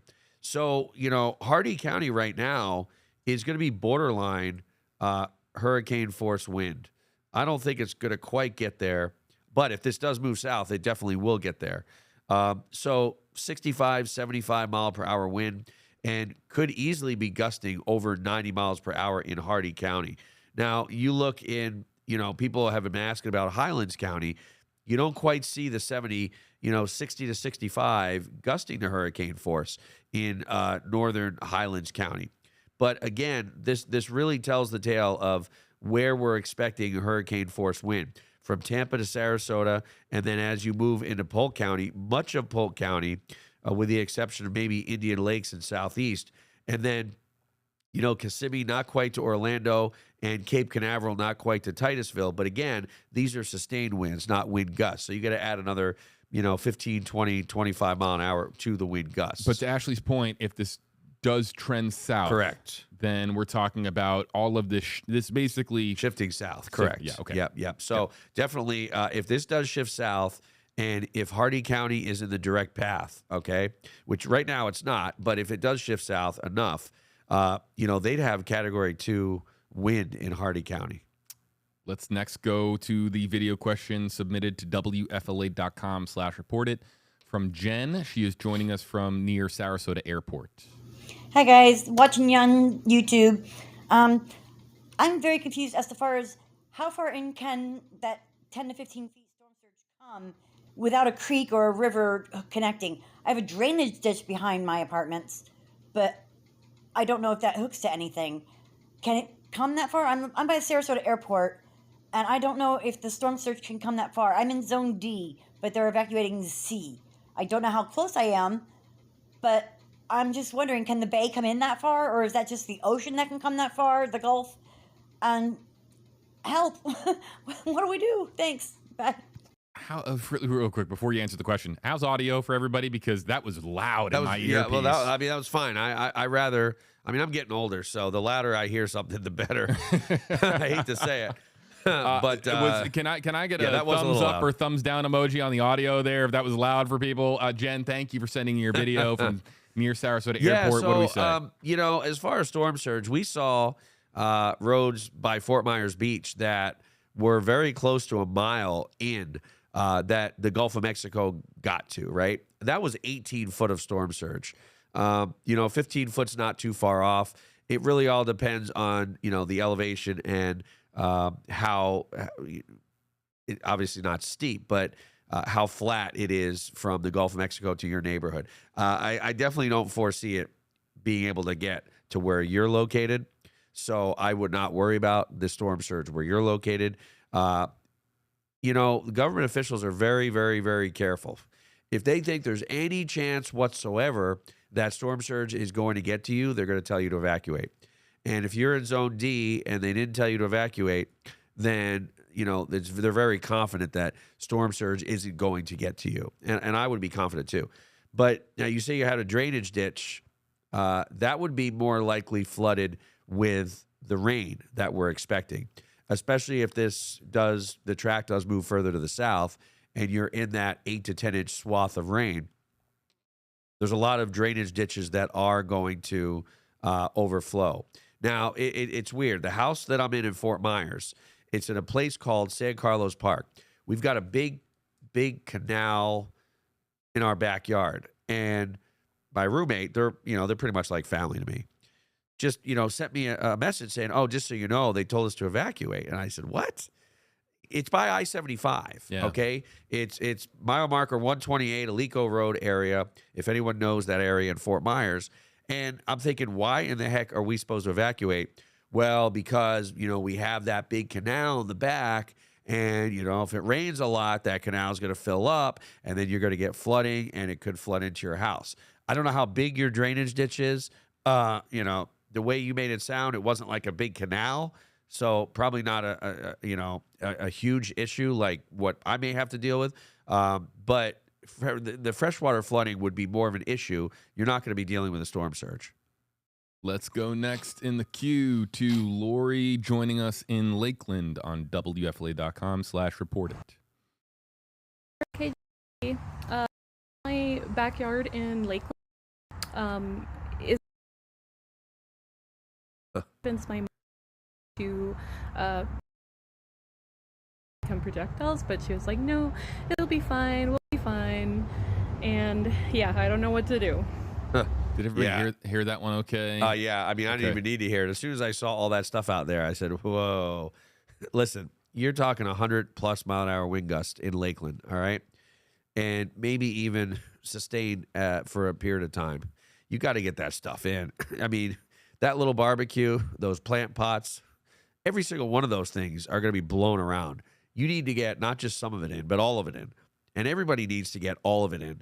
Halloween decorations, as we talked about yesterday, anything you can pick up, 100-mile-per-hour wind can pick up a lot more, a lot better than you can, and blow it around and blow it into your house, blow it into your windows. So yeah, come on, people really have to get their stuff that's out in their backyards, out in their patios, anything. Even if you don't think, well, I got this grill out there, and it's pretty heavy, I can hardly lift it. Well, 120-mile-per-hour wind gusts can lift it a lot easier than you can. So you really need to get that stuff inside. Halloween decorations. I said it yesterday emphatically. Yeah. I will say it again. It's a pain in the you-know-what. to set it all up and then only have to break it all down with some really complicated setups that are majestic and awesome, but you gotta get in your Halloween decorations. I'll say it repeatedly. You'll lose them. You'll lose them if you don't. And bring in your pets as well. You know, one of the interesting things about Report It is that, you know, we've had a commenter by the name of Greasebelly in our comment section. I remember. And now we have a Report It video selfie. We get to see who it is? I suppose. Oh, that's awesome. I suppose. Let's see. Eric, hey, JB. My name's Jason. I'm in Bradenton, Florida. I'm also the face of Greasebelly Garage on YouTube. I have a few friends exploring the potentiality here. I was wondering if you guys could elaborate into that so they could understand the dangers of it. I appreciate it. Right. So there are a lot of old school people here that say, well, you know, never happened to me in the past. It's never going to happen to me again. If it didn't happen in 60 years I've been here, it's never going to happen. Well, unfortunately, we saw something in Helene that happened, and now we're going to see something even worse in Milton. So again, these storm surge scenarios, the further north the storm goes, the more likely that the bay, obviously, would be under 10 to 15 foot of surge. Given the track now, and what I'll do is I'll put up scenario number 2. But either way, he's in Bradenton, Manatee County. Wind being pushed from the Gulf onto land, all right, is what we call storm surge in layman's terms, if you don't know what it is, all right? We're talking about picture of wall of water. Now, obviously, it's not a tsunami. It doesn't come in 10 to 15 foot. It gradually rises to 10 to 15 foot, all right? But what a lot of people do is they say, oh, well, it's not going to happen to me. Everything's okay. Then all of a sudden, the water's waist deep in their house, and they say, I guess I better get out of here. Yeah, it's kind of too late, unfortunately. So I can't stress it enough. More people that do pass away and die from storms like this, they die in evacuation zones that they were told to evacuate, and they said, well, you know, nothing like this has ever happened to me. It'll never happen. Well, guess what? I'm here to tell you it's going to happen, and I'm here to tell you get the heck out if you are in an evacuation zone. And if you're within a mile away from the coastline, then you may think, I'm a mile, I'm okay. And you might be okay a mile away, but is it really worth taking a chance? If you're told to evacuate, there's a reason. You evacuate from water, and you evacuate really from the storm surge coming in. So anybody that doesn't think about it, and so many people don't, and I hate to say it, JB, there's going to be so many people that don't evacuate, and we're gonna count the lives lost because people didn't listen when people told you to get the heck out of there because of the storm surge. We are going to transition back to hashtag-based questions and try to showcase some computer models while we do it, because we know that people really want us to hone in on, you know, the models and the latest developments with those models. We know that that's obviously a huge focus for people, but we do have a large amount of people that do want to have their video questions answered. So you can send in your selfie video questions to WFLA.com/reportit. I will also point this out. Our Tracking the Tropics audience knows that we do this. We will do a selfie segment here in about 20 minutes. And what that means is not a video segment. Here's the rules, because we're going to kind of go into the lunch break here, the lunch hour, which is 1 o'clock to 2 o'clock. That's when Eric and I will be stepping away. But in about 15 minutes, what we're going to do is we're going to spotlight our audience, our Tracking the Tropics audience, how the selfie segment works. Just shoot a selfie wherever you are watching from. Include your name or your names and your location, where you are watching from, and make sure that Tracking the Tropics is on in the background. And we will show as many selfies as we can, just to bring some smiles to folks out there. We talk about a lot of doom and gloom here on Tracking the Tropics. It tends to be a lot of doom and gloom when we're talking about hurricanes and tropical storms, but this is a story about people, and we like to show as many of those people as possible on our live stream. People that are staying safe, people that have a plan, people that are watching the show, which means that you are really weather interested and want to be weather aware, and that's really perhaps the first step is just making sure that you are staying informed to the latest updates. So we like to encourage people being part of the program. You can shoot a selfie. Just make sure it has Tracking the Tropics on in the background on your TV, on your laptop, on your tablet, whatever it may be. And we'll, in about 15 minutes, we'll show any of the selfies that are sent in to WFLA.com/reported. Real-time wobble tracker updates here. People have been paying attention to this on WFLA.com and sending me messages on YouTube Live in the comment section here, Eric, saying, hey, is there developments here with the eye? Look here at the last couple of frames. Yeah. I mean, anything? You mean in regards to deviating from the track itself? Yeah, I mean, I mentioned this a good 30 plus minutes ago that it looks like, well, I mean, it is going through, like I said, an eye wall replacement cycle, and very strong storms will do this, sometimes a couple times. And so, you get up to 180 miles per hour, it goes through the cycle, it decreases a little bit, then it increases a little bit in wind speed. But once the eye is more well-defined, and again, that'll probably take place over the next couple of hours, I do think, that's when we're really going to see whether this is deviating. But if I were to say if it's deviating, I would definitely say, I mean, this definitely looks pretty far south of that 4, don't you think, JB? In my opinion, it does. It feels like a wobble. Yes, it's definitely a wobble. Yes. It feels like a wobble. And how many wobbles will we have consecutively? So you see the timestamps there. We're up to 12:30 on that latest satellite image. What will the satellite image look like at 12:40, 50, 1 o'clock? Will the wobbles continue off the track, or will it correct back onto the NHC's line? Stay tuned. Again, our programming alert going forward, here's what we're doing. We're staying on stream until approximately a little bit before 1 o'clock. We take a 1-hour lunch break. The stream will stay up so the chat can stay active, and then we're back at 2 o'clock with the 2 o'clock advisory and sharing whether or not Milton is getting stronger, weakening, turning. We'll have updates in the 2 o'clock hour when there is a intermediary update that comes down from the National Hurricane Center in Miami. Shout out to the National Hurricane Center in Miami. They have a team, of course, working around the clock on this. The forecasters that specialize in hurricane forecasting, sending them all the very best. If they're watching right now at the NHC, sending you guys all the very best. A lot of love. You guys do life-saving work. So yeah, thank you for everything and that you do. I got a good friend that just joined their team, Evan. He lives in Pittsburgh, good pinball friend of mine. And, he has a house in Cape Coral that he's still, believe it or not, 2 years later, cleaning up from Ian. And now, has to worry about yet another storm. But, yeah, he's working there at the National Hurricane Center. So hi to him if he's watching. All right, next up in the queue, let's go to Janelle on Facebook Live. #KJB Eastern, Pasco County. Will I be safe without boarding up windows? I'm a single parent and no wood to do this. Yeah, so what I could do is bring up our in-house model in regards to the wind in Pasco, Southern Pasco said, so probably Newport Richey. You're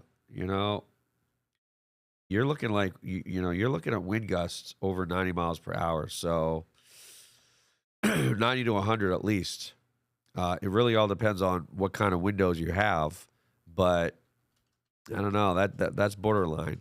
And if there's a projectile, something that really gets blown around and smashes into your window, then you're really in big trouble.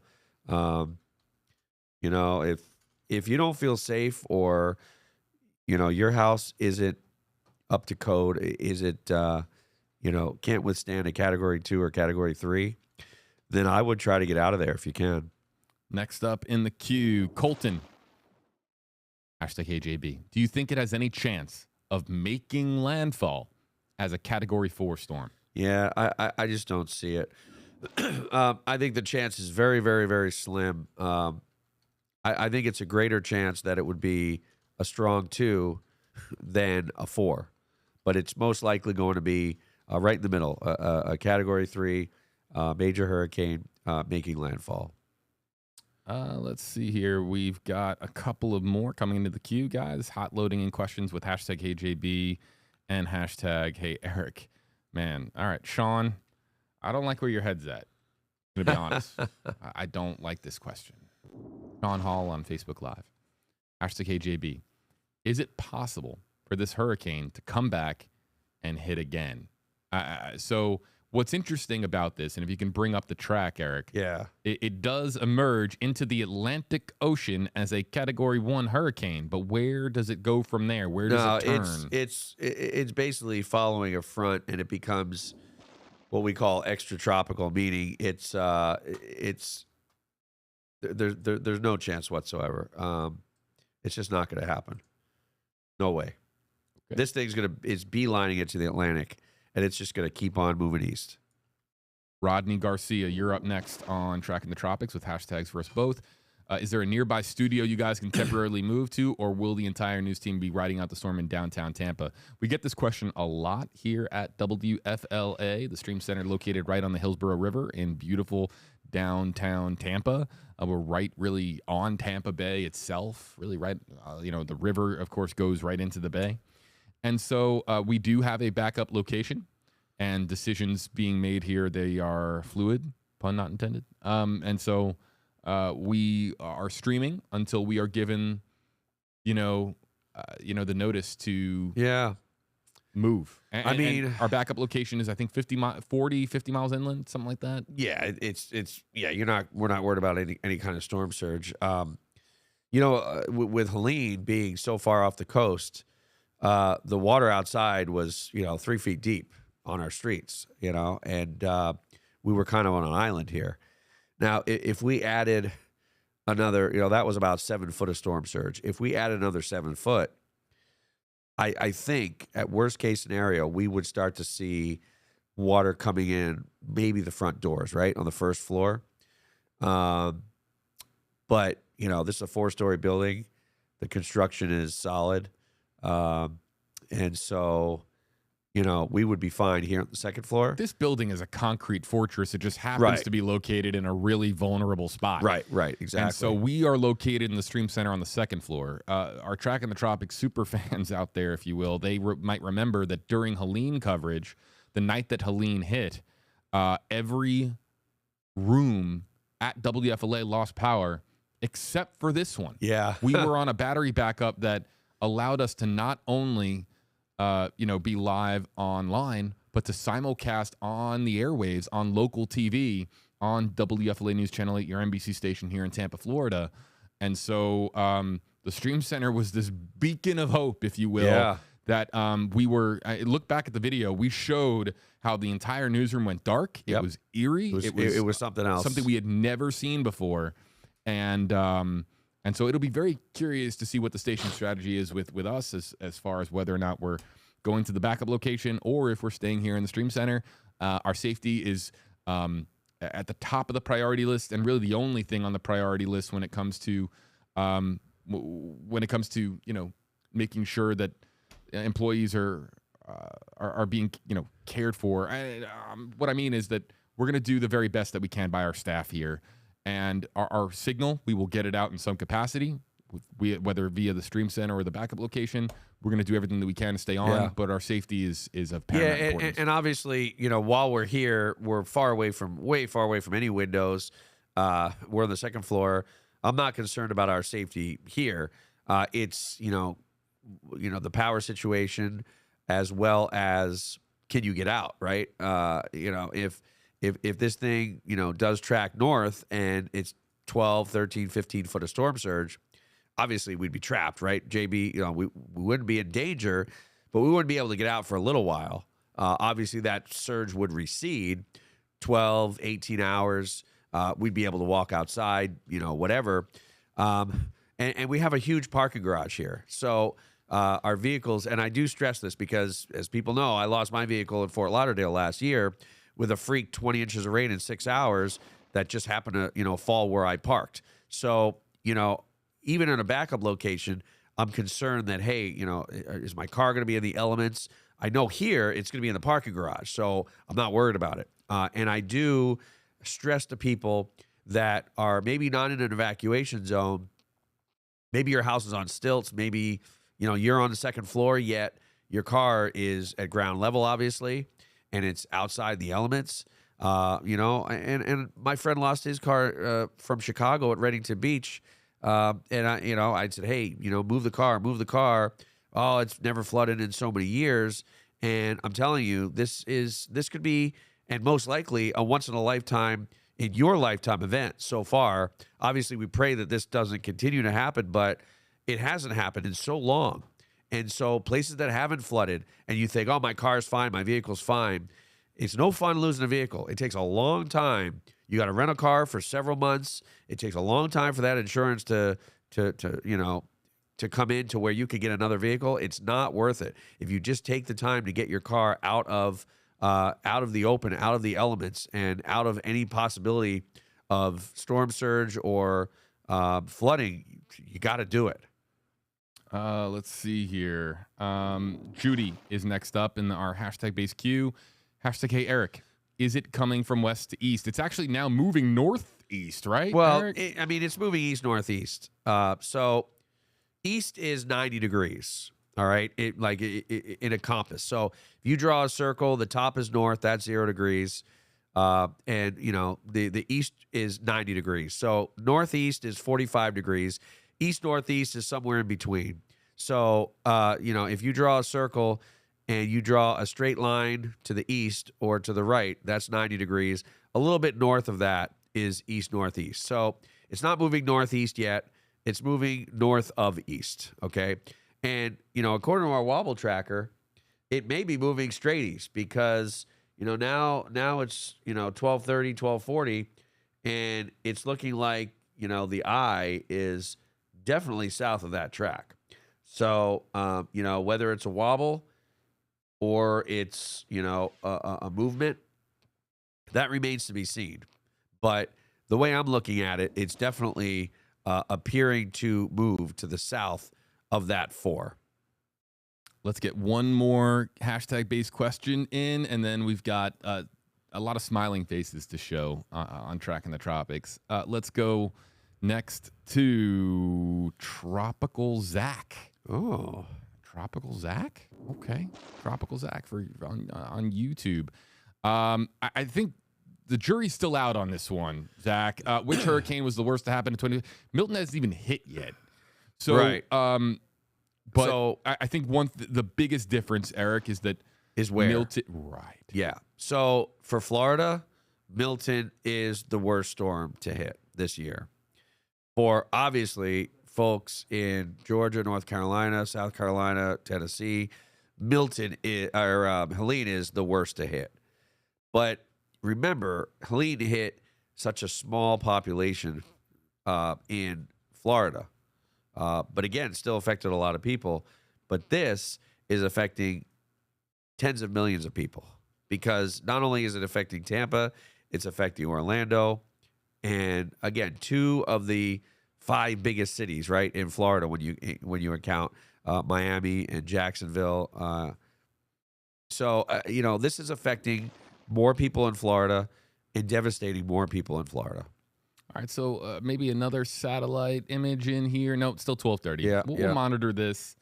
In the meantime, what we're going to do as we get close to the lunch break, we encourage everyone to take care of themselves, eat well, hydrate a lot, care for your pets, bring in your pets, and so make sure that you're doing your very best by you and your family. And yes, of course, that includes your 4-legged friends or your pets at home. All right, I'm literally at.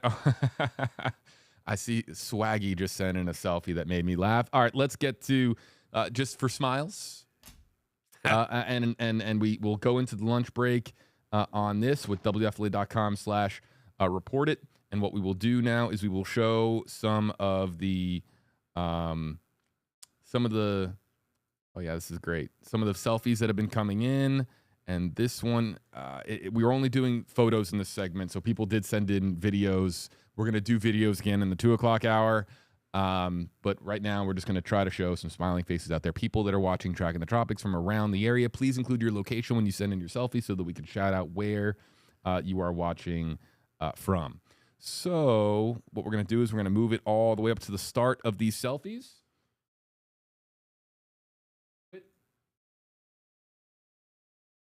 Oh man, this is a great one to start. Hold on. This is a great one to start. This is, everybody meet. This is coming in from Fadwa. It says, hey, JB and Eric, I am 5.5 weeks old. This is already my second hurricane. Thank you guys for all that you do. Stay safe. Wow. Yeah, this feels like yesterday for me because I have a baby, and man, 2 hurricanes in 5 weeks for this little one. I mean, in 12 days or 2 weeks. I mean, boy, what's going on here? In Wesley Chapel, what's the quick thing about Wesley Chapel? What can we share? Well, I mean, the thing is, we are expected, whether it's you or me or the station, is expected to evacuate to Wesley Chapel, right? So obviously, conditions, not going to worry about storm surge, but still, there's going to be some pretty strong gusty wind. There could be wind gusts well over 100 miles an hour. Fadwa, please be safe. And a lot of rain. You and your family, please be safe. Next up in the queue, I don't know what this. Oh, is that Doctor Strange? Oh, in the back? I guess. Again, the rule is that Tracking the Tropics has to be there on in the background in the selfie. That's how we know that you're watching now. Daniel is joining us from St. Pete. And, man, he's got a rad necklace there. And, yeah, did I just use the word rad? Yeah. I did. It is, though. Is that a word still? Do people still use the word rad? I don't know where that came from. That's the 80s, 90s. Yeah. Well, maybe I felt throwback here, and I wanted... Radical dude. Yeah. Keep it rad, Daniel. That's I think that's Doctor Strange. Chat, let me know. Am I right or wrong there? Was that Doctor Strange? Looks like it. All right, this is securing the house before the storm in Largo Zone D. This is coming in from Adam. Careful on the ladder, of course. Got the pooch there, and watching Tracking the Tropics on the phone. Nice. We love to see it, family. Do everything you can to be safe. It looks like they are making all their storm preps, Eric. Yeah, storms sometimes do bring families closer. You don't really have much to do. You just kind of hunker down, obviously, if you're in a place where you're safe. And, play board games. We talked about that last time around. Maybe play Halo? You ever play Halo? No. Master Chief, Leo. That's kind of after my Nintendo time. Yeah, it's an Xbox game. Yeah. Master Chief is watching Tracking the Tropics. Appreciate you sending this one in, Leo. It says, Master Chief holding down the fort, and that Master Chief hopes everyone out there stays safe. Next up, this is Scott in Jacksonville. Scott, thank you for joining the program. I think Jacksonville is going to make out pretty well, all things considered, in relation to the rest of the peninsula. This is Judith in Homosassa. Pic of me and my baby kitten, Dash. Oh, look at that. Love to see it. Yeah, look at that. Judith, hopefully you and Dash make it through the storm A-OK. This is Steve. It says Odessa, 20 miles inland, about 55 feet of elevation, with his wife and his cat. Wow, that's like a mountain around here. Yeah, look at that. Yeah, a lot of rain, but he's high up. So, Steve, you live on Everest, Florida's Everest. If you're living, people are going to come to your house, Steve. They're going to say, "Wow, there's somewhere that's 55 foot in elevation." Yeah, you're going to be We're coming over. Very popular in your family. Vince is joining from Palm Beach Gardens. Okay. Big smile on his face. Love to see the big he's smiles. in Palm Beach Gardens. Yeah, love to see it. Another big smile from Daniel in Florida's Turnpike. TMC is what he put here in the comment section. Oh yeah, no, he's got the polo there. Florida's Turnpike. Oh wow, check that out. Look at that. Hey man, nice. We appreciate you watching. Thank you for all that you do, Daniel. Really, very and much just so people know, the tolls have been suspended in Florida. Daniel, yeah, thank you, man. Really appreciate you. Thank you for sending in the selfie. Love to see the smiles. More smiles, Bobby in Jacksonville. Duval is what he puts. He says he appreciates all the hard work and says that he's hunkering down for Hurricane Milton. Yep, good. Let's see here. This is Steven. Oh, we got Florida Lou we have a News video here. Just watching from work and getting ready to hunker down in Citrus Park.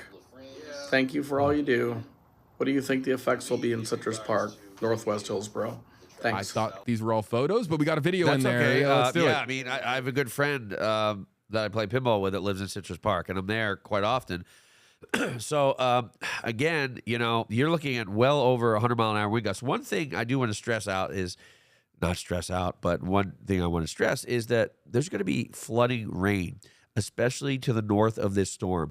There's going to be upwards of a foot of rain in a very, very, very short period of time, what we call flash flooding. There's going to be a lot of flooding inland. to the north of this storm. And again, it's going to be way worse than the worst rainy season day that I've seen rainy season days where you have 6 inches of rain throughout the day.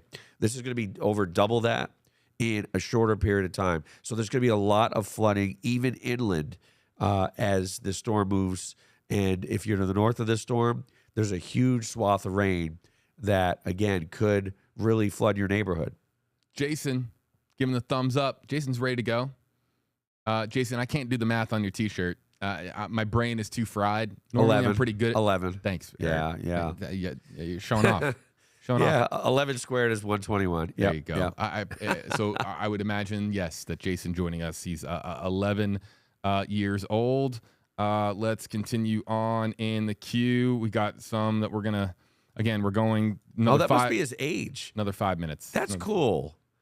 Oh, yeah. Do you know how high the number would have to be for me? Wait, so it took you had the math like that, but it took you an extra minute to figure out that he's 11 years old? Yeah. I didn't even think about that part of it. Well, because once I see like a math problem, I see the square root of 121, and I'm like, oh, okay, that's 11. I don't even think of anything else until after the fact. Funny. But I would have to wear something that's in the order of like 2,400. I'm not going to say exactly. The square root of 2,400 and something. Hopefully we're making because that's how old I am. Some folks that's smile awful, out there, you guys. That made me sad. Todd, you look like he's watching in the shop, man. He says, yeah, in my office garage. Todd, thank you for joining the program.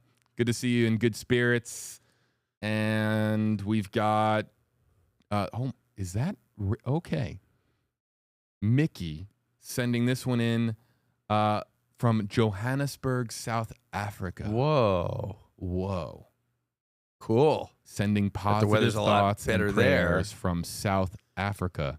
I'd love to know what the weather's like in Johannesburg right now. That's absolutely wild. Let's see. This is the one that made me smile. So this is funny. Look, I don't think Swaggy here is worried. He says that he left Madeira Beach. That's and good. He flew out of St. Petersburg, and it was yesterday, and that he is now at the Midwest Cigar Lounge watching our coverage, getting updates, and enjoying a cigar.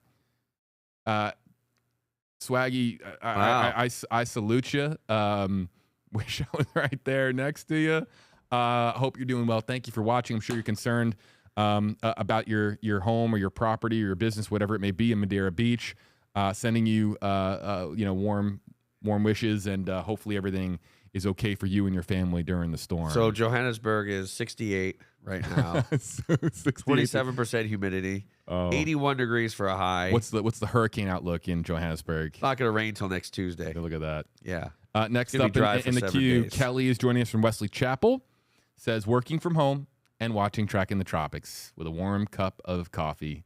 That's awesome. I had a warm cup of tea about an hour and a half ago. It's not warm anymore. That's okay. Thank you for joining us. Let's go to Raven is watching from Melbourne, Florida. I mean, it just says Melbourne. I'm going to say Melbourne, Florida, and not Melbourne, Australia. But at this point, who knows? What's she holding there? She's holding something. It looks like she's trying to give you a drink. Oh, I look think at that's that. a sippy cup. Oh, jeez. So Really? Is that what I need? She wants to make Eric hydrated with a sippy cup. Look at that. That's pretty funny. Well, it's a thought. Two more. It's a thought that counts. Oh, look at this. This is a family. Family evacuating. This is Abraham sending. This is a live shot from eastward on eastbound I-4. Which I bet is a parking lot. Heading towards Orlando. Looks like they are in a parking lot. Man, the whole family is there, even the pooch. And look at that. You're not going to be able to see out the rearview mirror, Abraham, with all that back there. But you're making the decision that you feel is best for you and your family. We really do salute that. Great decision. Take your valuables. I know Rebecca, Barry even said that. Load your car, take your valuables. If you're going to evacuate, put as much as you can in. Why not? Nothing wrong with that. And then let's see here. This is next up. Going to be Joe in Punta Gorda. Is that a pet there in the bot? I don't know what this one is. Punta Gorda says, Joe, check the Xbox controller, JB. Where's the Xbox controller? I guess it's, yeah. It's is that what that is? I'm missing something. A furry here, Xbox right? controller? I don't know. Or, I mean, is he watching us on Xbox? Oh. I don't even know. Can you? I don't know what I'm supposed to be looking at here. Joe, I'm sorry. Like, I see the Xbox controller. Yeah, no. Enjoy Xbox, I guess, is all that I can say. I was told that there was one more that I wanted to add in here. And yeah, good to see. Yeah, we're going to try to get this one in if we can. We'll sneak one more in here just because.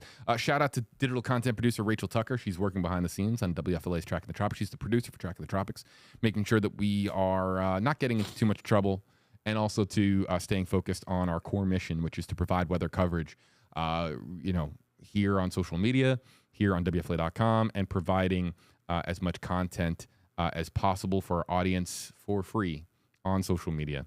And so this is Rachel's mom, Darlene, joining us from Gainesville. So to everybody out there that sent in selfies, thank you so much. We love to see smiling faces, people out there that are staying weather aware, informed of the latest updates from the Tracking the Tropics team. That's the first step, is making sure that you're staying informed to weather updates as they develop. And so if you're watching a program like ours, or you're wherever you are getting your weather coverage, if you're watching the weather right now, that's a very important first step. You're staying up to date with the latest developments with this storm, and we salute everybody out there that has committed to watching weather coverage, even if you've got on different things in your living room. You got it on a laptop, and you got your Netflix on the big screen, whatever it may be. Just staying weather aware is a big deal. And so you can send in more content, selfies, or video questions to WFLA.com/report it. And Eric, we're going to be taking a break for lunch. Sounds good. So the stream will stay up on YouTube Live. Facebook Live will be coming down, starting a new post at 2 o'clock. And YouTube Live will be staying up and returning actually right at 2 o'clock Eastern time. We've got some more meteorologists making their way into the stream center. You'll be seeing more of the Max Fender 8 weather team over the course of the afternoon and into the evening hours. And we will, of course, continue our Tracking the Tropics coverage at 2 o'clock Eastern when the new advisory comes down. One last check of Wobble Tracker before we say farewell for lunch. We hope everybody out there gets lunch. I mean, it's definitely south. You can tell. That's 1250. I mean, that is definitely south of the track. So, and the eye is really starting to take shape, as you can see there. All right, we will leave you with the Milton Forecast HQ. Of course, you can send in your pictures, your videos, your video questions to WFLA.com/report it. And later on in the week, you can send in your weather reports, your damage reports with this tool as well. We'll be transitioning to damage coverage, power outage coverage, landfall coverage in the days ahead. And Report It will be integral to our coverage as we, of course, monitor Milton as it makes its way across the peninsula. So that's a great tool. Feel free to use it so we can spotlight what's going on in your neighborhood. In the bottom left, real-time Wobble Tracker streaming live right now on WFLA.com. You can bring it up full screen by going to WFLA.com, and updates, all the statistics that you need to know about Milton, they're on the right. You see that our next stream begins in 58 minutes. We will see you then. Everybody out there, make sure you eat, hydrate, take care of your pets. We'll be back in about an hour.